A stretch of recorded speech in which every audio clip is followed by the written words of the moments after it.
มัมลองเอาอันนั้น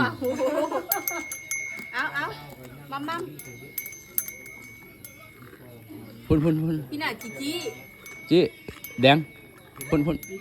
แดงมักซื้อแดงว่ะเอามังมูให้บังซ้ำตัวนี้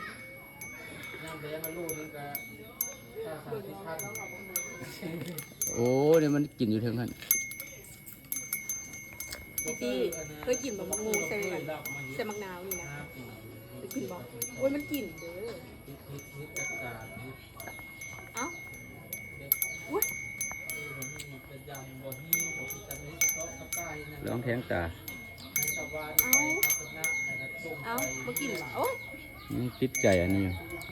มันติดใจผักแล้วแต่มันจะกินเอามุก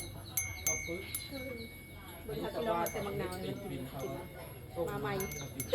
กินบ่มีสีหน้ามันไม่ตาส้มเนาะ